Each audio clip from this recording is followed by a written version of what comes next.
Just a pleasure to have Cathy Little here, and it's an honor to be here myself, to be one of the speakers in the breakout room. And Cathy grew up in Rochester, New York, with 4 sisters, 2 brothers, and a host of foster care brothers and sisters. Her mother was and still is a caregiver. She is her mother's child as she assumed the role as a caregiver when her mother-in-law's Parkinson's disease began to progress. And now she is the caregiver for her brother who is dealing with a stroke. She gets frustrated with a stroke and dementia. Like many others that care for loved ones, Cathy has no formal training. She gets frustrated with the system and overwhelmed many days. She tries to operate from a place of compassion and asks God daily for guidance, wisdom, patience, peace, and love. She has been married to her best friend for 35 years, and they are the proud parents of 2 beautiful adult daughters and 2 amazing grandchildren. She enjoys spending time with her grandchildren, adult coloring, cooking, baking, word search puzzles, reading, gardening, napping, and some forms of exercise. She is a servant leader at heart and enjoys serving in her church and the community. One of her favorite scriptures, and mine as well, that she meditates on as a caregiver is Philippians 4:6-7. Do not be anxious about anything, but in every situation, by prayer and petition, with thanksgiving, present your requests to God, and the peace of God, which transcends all understanding, will guard your hearts and your minds in Christ Jesus. Cathy is the program coordinator for the Interdenominational Health Ministry Coalition and the Baby Safe Sleep Coalition, a program of the Jewish Family Service. Both jobs provide her the opportunity to help others in our community. And as I present to you, Ms. Cathy Little. Wow, thank you for that. To hear your bio being read is really an honor. So thank you for that. Thank you once again for inviting me. And I just am grateful and honored to join you on today. And I want to just really say thank you to my IHMC family, who I see that they are represented here today. I so appreciate serving with them.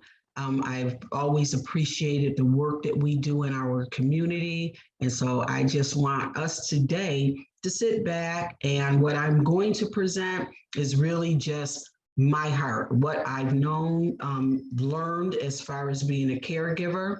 I am not a speaker. So when I was asked to speak, I thought, who gave my name other than Phyllis Jackson, who's on this call right now? Oh, and Mona, of course, both of them.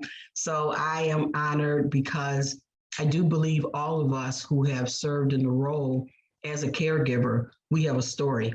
And I do believe, and this is a great platform, and thank you to the Scurlodoma Foundation for what you're doing, because caregivers, we have a story. And sometimes it's not pleasant.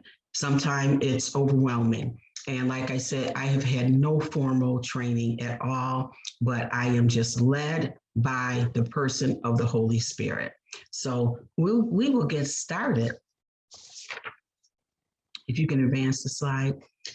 I'm wondering if we can enlarge the PowerPoint slide so people can really see the content, if possible. I know that there's a way to do that, but either way, I will start. How many of you are caregivers in some form or fashion? Okay. And those of you who aren't you're not showing your face, I hope that you have raised your hand also, because at some point in time, you have been a caregiver or will be a caregiver. If you have children, if you have your parents are still alive, you are a caregiver. So when I saw this definition of caregiver, one who gives the tremendous gift of love and aid to another, a symbol of strength and dedication. And there are times, the first one who gives the tremendous gift of love and aid to another, that's what we have in our heart to do. Caregiving is not something that necessarily we sign up for and we say, oh, no, I want to be a caregiver. Sometimes you're forced into it. So you know that you have to be led by love in order to do this. Sometimes we know it's just part of the process of our parents growing older, or one of your siblings, might have a situation such as my brother, as I will share later on. So it's not always something that we sign up for, but it is led by love, because this is the only way that you can serve as the role of a caregiver. And the symbol of strength and dedication, there are times as a caregiver, those of you who have been in this role, you know that you do not feel like you have the strength to continue to do this job, to do the work. You don't have the dedication on some days because you're weary and you're tired. But as today, I hope that we're able to share and engage, and at the end have some questions. But once again, I'm not the expert. I am a caregiver, and I take it seriously. And not all the time do I enjoy the role, but I own it. Next slide, please. So I'm going to share with you my two experiences as a caregiver. My first experience, and probably, was with my mother-in-law, Elizabeth Little, who has now passed on. I'm so grateful that I was able to start there with her. My mother-in-law never, ever complained. My mother-in-law lived with Parkinson's disease for a long time, but not one time did she complain. She would not take any medicine. So that was a little complicated for the doctors, for her sons, because she said no to medicine. She felt like when it's time, it's time. And, she did everything in such a way that it blessed me, because she gave me full access to everything. She allowed me to advocate for her, trusted me. But on a regular basis, my mother-in-law prayed, just was grateful for every aid that came through there. She was grateful for every act of love. So I was really blessed to be her caregiver, because there wasn't any pressure, there wasn't stress. Did we have to think about certain things when she was no longer able to swallow? Of course, when she was no longer able to walk. Of course, we had to put some services in place. But at the end of the day, it was a joy to serve her. So right now, presently, I am the caregiver for my brother. Totally different person. There are times he had a stroke 2 years ago. And let me just share with you, my brother and I growing up, we did not get along. I mean, it happens in families, right? Okay. We did not get along. So my family chuckles and they'll say, I cannot believe that you are the caregiver for him, because you two never liked each other. And I make it real clear to them, there are some days I still don't like him. But God didn't call us to like people. He called us to love. So that is, once again, that part of caregiving that is in the heart. So he has early signs of dementia, which is becoming more and more of a struggle. He's had alcohol abuse. And in this whole just trying to take care of him, he's done some things that's caused us to go backwards, which causes me to become very frustrated. He's not always cooperative. Not at all. So how do we handle that? How do I handle that? It's not always easy. And he deals with depression. So, and then he has lots of health problems. And I would say he's in and out of the hospital all the time. So with all of those dynamics, the depression, the dementia, the health problems, all of that. Once again, how I choose to care for him is through compassion. There are times that I cannot look at that situation. I have to say, okay, Cathy, step back and understand that he is your brother. You don't have to like what's going on, but this is the role that God is really trusting me to fulfill. So no, it's not always easy at all. And right now, he's in the hospital. So as you know, as a caregiver, when your family members are in and out of the hospital, then you have to deal with the doctors, you have to deal with the social workers, and if they have to have rehabilitation, you have to deal with the physical therapist, the occupational therapist. It's a lot. And I'm sure many of you recognize that because I see some heads nodding.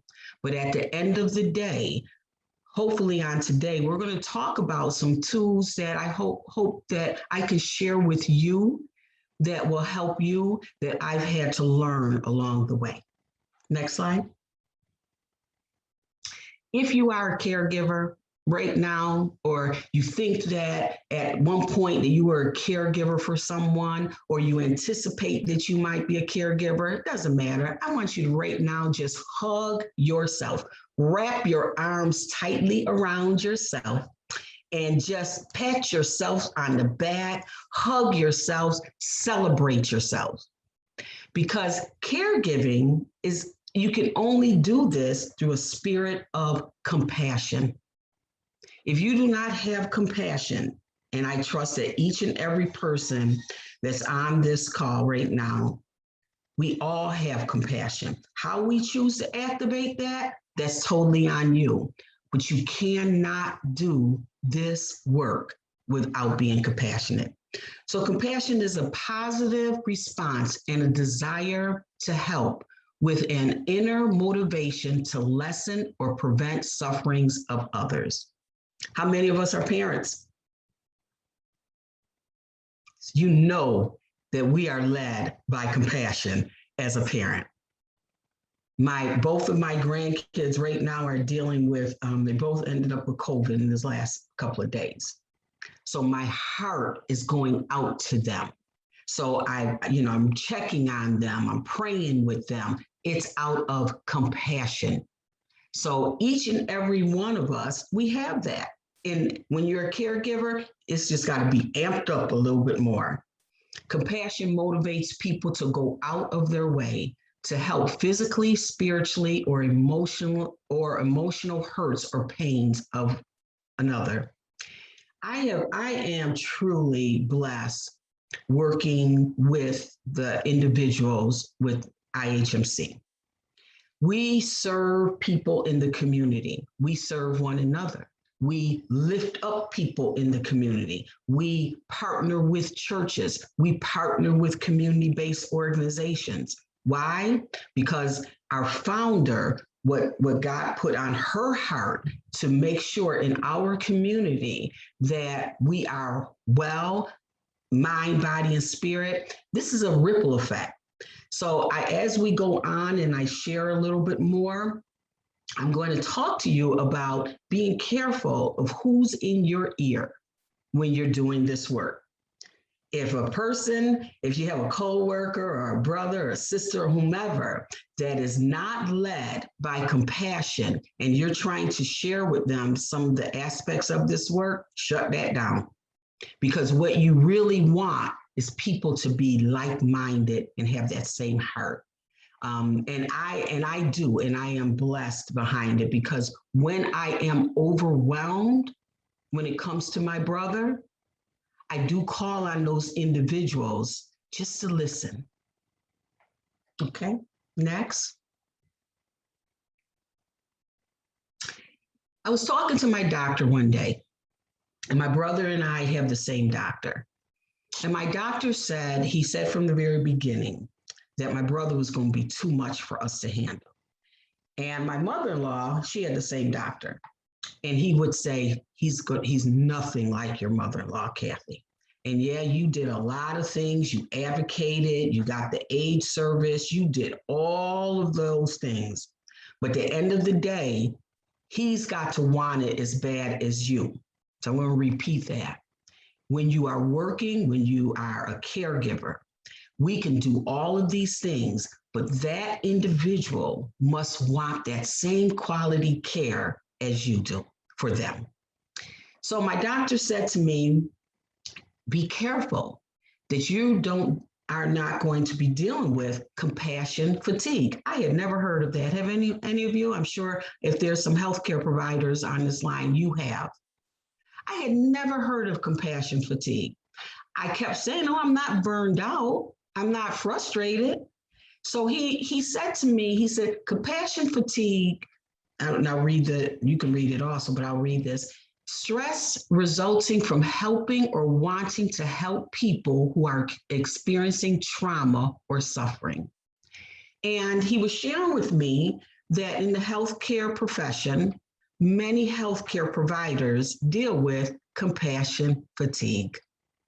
Because you want the person to be well, you want them to thrive, but at the end of the day, it may not look like that. Everything is not going as you have planned for it to go. So when he talked to me about it, and I was really grateful for that, because what I recognized, there were days, and there still are days. I had a day like that yesterday. There are days that I do feel very fatigued. And I'm in my car and I have to shut down all of the noise because I have to, once again, try to connect and really hear what is it that I'm supposed to be doing? And what services should I be trying to put in place for my brother? So it's real and it's okay. Because wherever we are at, we have to be true to ourselves. I found this picture and I thought, yeah, that's how I feel some days. I feel like it's a lot coming at me. I have social workers, I have physical therapists, I have the doctors, I have my family, I have my mother, all of these things. And here I am, just trying to figure out all of these nuances that's going to help my brother. So this is real. And I felt like when my doctor recognized it in me, I want you to also recognize it in you if you are also a caregiver. It will happen and it's okay. Next slide. So important. So important. And I know that we always hear, take care of yourself. Self-care is important. Well, this sister right here, I think I do that well. I will check out when I need to check out.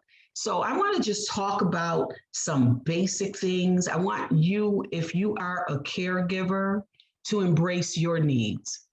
And I've learned that once again from my circle with IHMC, my people that I pray with, and just knowing at the end of the day, I love life. I am blessed. I have 2 beautiful grandkids that I love to hang out with. So I have to be in a good state of mind in order to be able to do this work. So basic necessities, sleep, nutrition and exercise. And there's one area, exercise, that, yeah, I struggle with that sometimes, but I love walking. And after this call, I'm going to go out walking. That's my time to center myself and to really begin to just work through some of my to-do list. Really important. How many of you are nappers? How many of you nappers? Nap, nap, nap. I'm telling you, take that time. Sneak away, just get away. I don't care if it's 10, 15, 20, 30 minutes. Take a nap. Don't take the phone upstairs with you or wherever your bedroom is at. Take a nap. Center yourself. It's so important. Stay positive. My brother is dealing with some things that I just cannot understand the why he does certain things. Phyllis Jackson is on this call, and sometime I'll just call and I'll say, I cannot believe that he just did that. But after I speak with her, I let it go. I don't hold on to it. So staying positive in this process, because once again, if God gave this to you as an assignment, or it just happened to ended up in your lap, it's not the end of the day. And we can take the S off our chest, and we can just really look at the goodness in being able to help someone. So try to stay positive. Manage your boundaries, and that's in every area. Doctors, social workers, family, manage your boundaries. If you do not manage your boundaries, everyone will be managing your day. So I have certain days that I work on my brother's things, and then I have certain days I do not. There is times that, because you cannot, there is no way. And especially those of you who have a full-time job. And then you have to deal with the aid service, and you have to deal with food, the meal prep, all of these things. Manage your boundaries. You have that right to do that. And if you don't do it, don't complain. That's where I land. If I'm not managing this space, then I'm definitely not going to call Phyllis and complain. I have to manage my boundaries. Do more of what you enjoy. Smile, laugh. I enjoy life. I enjoy hanging out with my grandkids. I enjoy baking. I enjoy life as a whole. I enjoy my time of prayer, my time of fellowship with others. So I cannot and will not allow my brother's situation to be top priority, because I enjoy me. I enjoy my husband. I enjoy life, period, my daughters. So it's important to do that. And some of you might be saying, yeah, well, it's easier said than done. Well, you know what? You will lose all of your joy if you do not enjoy life, if you do not take time to smile, if you do not take time to say, how you doing today? If you do not take time when you're in the grocery store and people just intentionally do not want to speak to you, but you speak to them anyways. If you do not, when you approach that cashier who won't make eye contact with you, I always look at their name and I'll say, how you doing today, Mona? Okay, those are things, if we release it, it's going to come back to you. Whatever you release out in the atmosphere, it will come back to you. Spend time with those you most enjoy. Now, I know I have probably mentioned my grandkids about 3-4 times since I've been on this call. It is what it is. And that's where I find my enjoyment. I find my enjoyment just hanging out with Reese and James Crane. I find my enjoyment coloring. I love adult coloring. I love playing games with them. It is what it is. I love being out in my garden. So you have to find those times to disconnect. Relax and embrace the moment. If anything, I can just say, if you do not relax, if you don't take the time and do your shoulder rolls, if you don't take the time and just sit there with a cup of tea and a chocolate chip cookie, if you do not take the time to just be in the moment, you are going to be stuck. And we don't need to be stuck. There are too many tools and resources out here for us to be stuck. So me time, it's important. Can I get some waves there? Is it okay? And apply it. Apply it. Next slide, please. Listen, this is a process to try to avoid and recover from caregiver burnout. And I didn't mention this when it comes to my brother. I am so blessed because my family, they're just as engaged. They see me as the lead, but I also say to them when they say, wow, Cathy, you accomplished this. I say, no, we, because I want them to understand you're part of this process too. So I build them up. I know how to tap into the different gifts that they have because it doesn't all belong to me. So these are some tips I want to talk about and share. And I found this great article. So some of this I'm going to read to you. I'm hoping that I can also send this to Candace and she can send it out to all of you as a reminder as you're doing this work, because I found that this is really helpful. And every time I would read one of the tips, I'm like, yeah, this applies to me. Well, I am a believer. And I can't do anything without prayer. I don't even try. And when I've gotten stuck, it's because I have not prayed about it. I journal. I talk to the Lord. I quiet myself. I do not do anything without prayer. And I find myself, I have a walking group and I love the ladies I walk with, but we walk about 6 days a week. But a couple of times, 2 days out of the week, I'll say to them, I won't join you today because I need my downtime. I need my time that I'm just saying, how do we do this? What nursing home should he go in? All of that. I can't do it with a lot of noise. So from Cathy, prayer works for me. And that has been my saving grace. And I know I learned a lot of that from my mother-in-law because that's how she operated. She would say, we ain't gonna worry about that, Cathy. That's gonna work out. I already prayed about that. That works for me. Find out what works for you. Center yourself. Find your safe place where you can release all of this. I share with you that IHMC is just an awesome, awesome organization.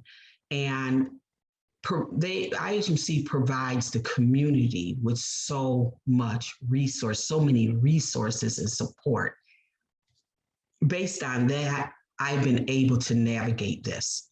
I've been able to do this work, So rallying your community for support and resources. Now, your community could be the Scleroderma Agency Foundation. Your community could be the Alzheimer's Agency. Doesn't matter. Don't sit there by yourself thinking, I got this. No, you don't. You can't. It's beyond us. So rallying your community for support and resources is so, so important. I love this, to check in with yourself every day. So I'm going to read this to you. The irony of caregiving is that the person giving so much to others frequently forgets to give themselves the same treatment. Try taking a few minutes of alone time each night and asking yourself these 6 questions. Did I get 7 to 8 hours of sleep last night? Did I eat 3 meals and a snack today? Did I drink 8 glasses of water today? Did I get any exercise today? Did I spend time on an activity I enjoyed today? Did I spend time with someone other than the person I care for? If the answer to more than one of these questions is no, it's time to reevaluate your daily schedule. Sleep, proper nutrition, and hobbies are all human necessities. You must take time for you. Okay?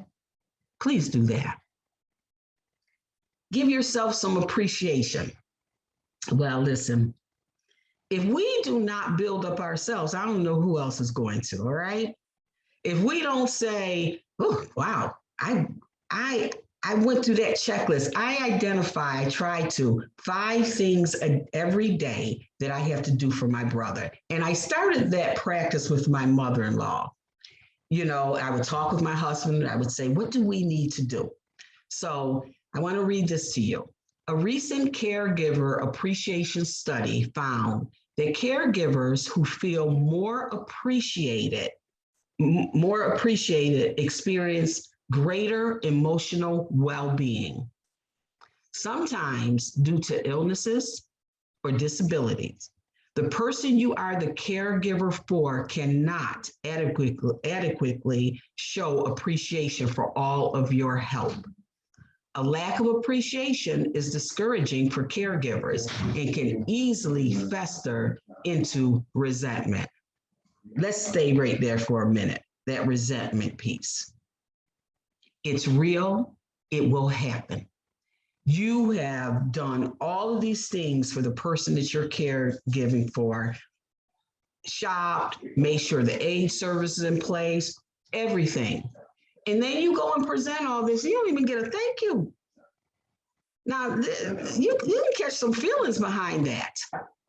So at the end of the day, just like I asked you from the beginning to give yourself a hug, make sure you do that so you don't stay in a place of resentment.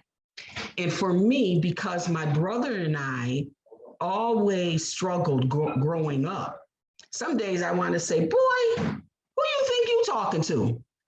Because of the service that I am giving him, that I feel like he should be more appreciative. So just make sure you take that time and understand that everything that you are doing, that it is seen and it's valued.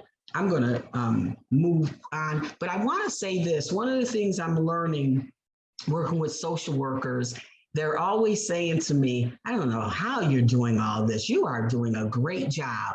So as long as you can validate yourself and the people that you are working with validates your work, keep it moving, okay? So practice forgiveness and gratitude.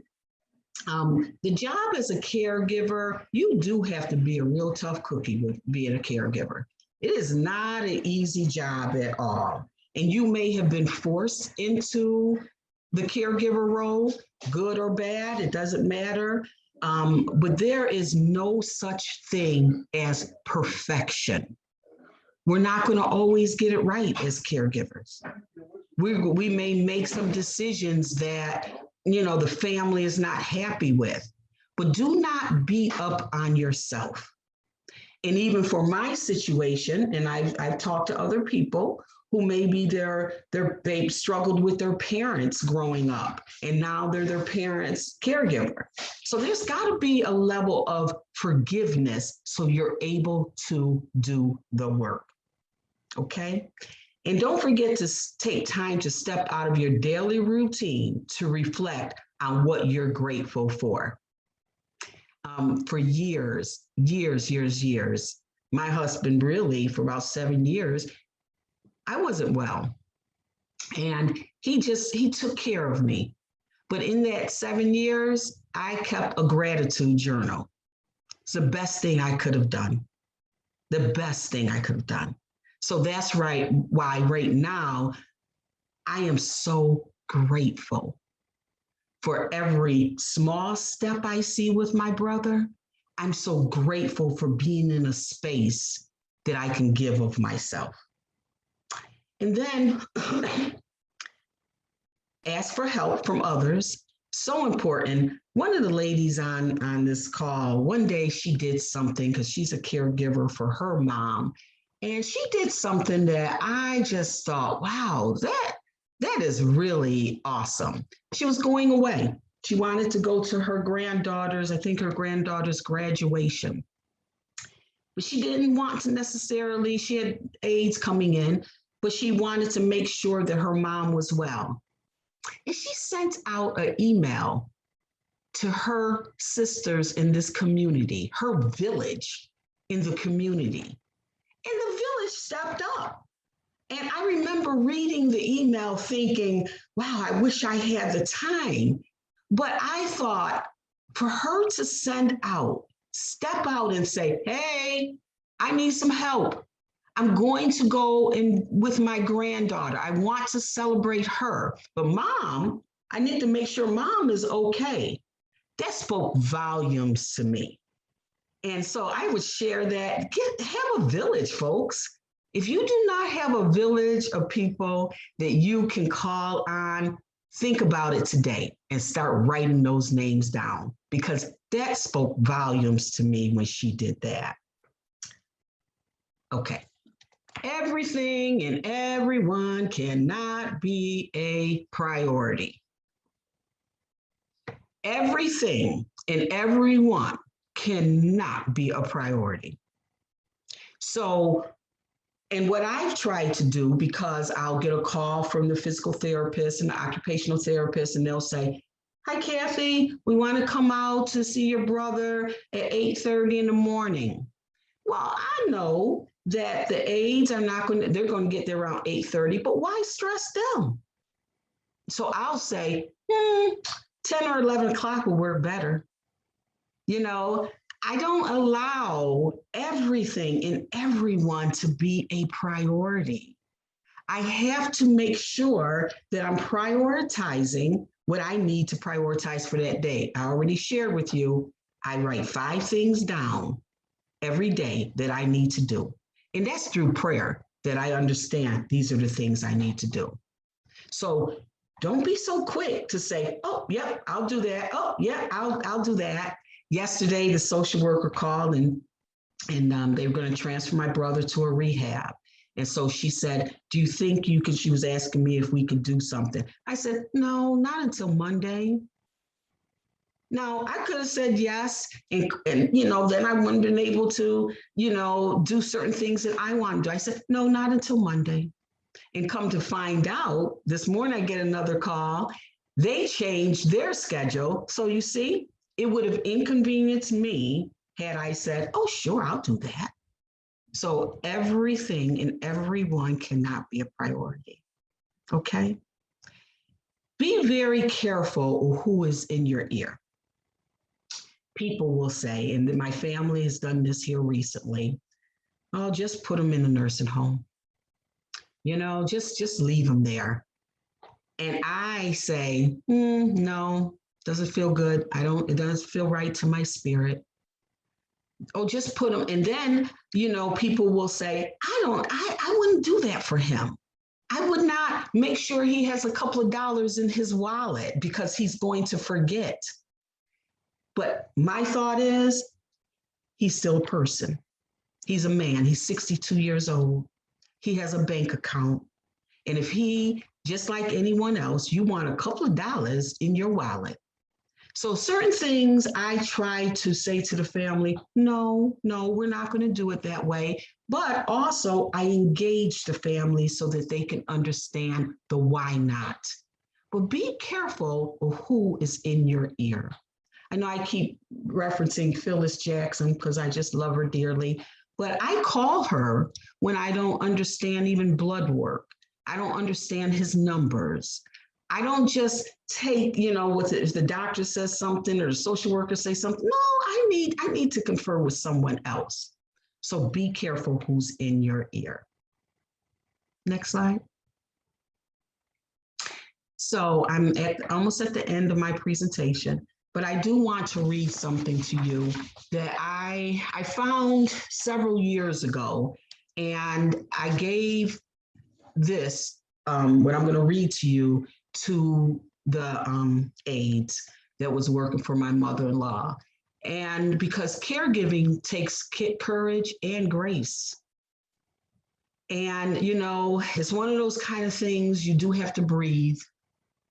You have to, once again, be that advocate, but you also have to represent, and not represent in a confrontational way, because one thing I have learned in this journey, I've learned to receive people where they are at.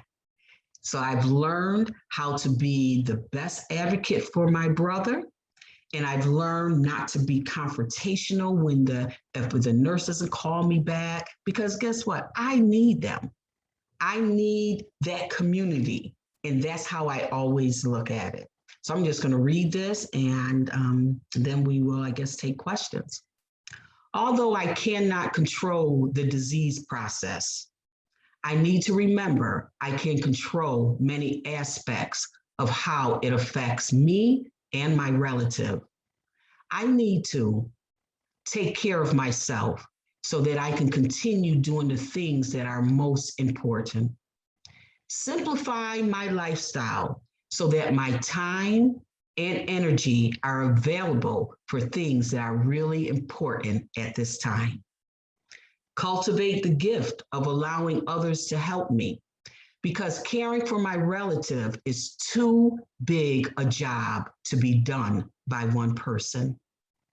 Take one day at a time rather than worry about what may or may not happen in the future. Structure my day, because a consistent schedule makes life easier for me and my relative. Have a sense of humor, because laughter helps to put things in a more positive perspective. Remember that my relative is not being difficult on purpose, rather that his or her behavior and emotions are distorted by the illness.